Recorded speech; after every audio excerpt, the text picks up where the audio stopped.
guys we toured with, like big bands, had the same philosophy, like Culture Club and Orchestra Manu or something. They were all about the music, very serious, you know.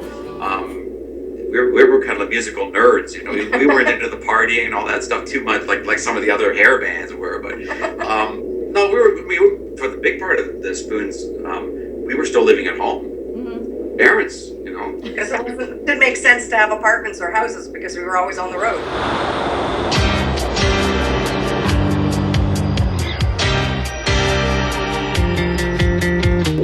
Well, the first few videos were concept by the producers of the videos. Because videos were so new. We were on the very first episode of Much Music. That's how new we were. Yeah. The very first episode of Much Music starts with "Welcome to Much Music," you know, Canadian video, whatever. We have videos by Duran Duran, Howard Jones, and the Spoons.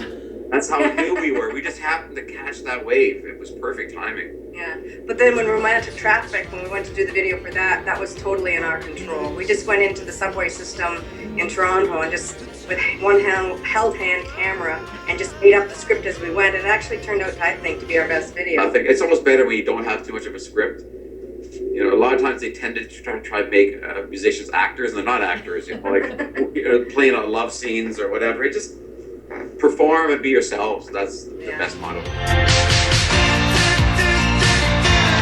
Also, too, all our albums have had concepts to them, so the songs flow into each other, telling a story throughout the whole entire album.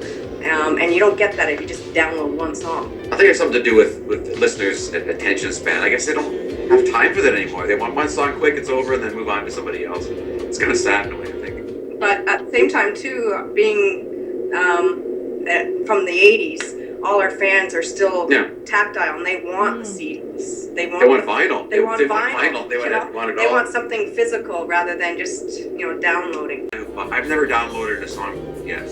I still like buying CDs and then immersing myself in that CD in the car, like listening to the whole thing back to back over and over again. And I think the listeners are missing out on that. I think kids just living one song to the next is not the same as really getting into a band and becoming a fan and listening to the B-sides and all the other nuances of their sounds. Boy George was such a phenomenon. Everybody wanted to meet him. So every city he went to, whether it was New York or Los Angeles, there were like crowds to see him afterwards, like actors and other musicians, like from Rod Stewart to Mariel Hemingway in New York and other bands, and they all wanted to see Boy George. And we're also clinging on to that time in our lives. It was such a great time, and you can never really, you can have a little taste of it again, but not in the way it was, you know.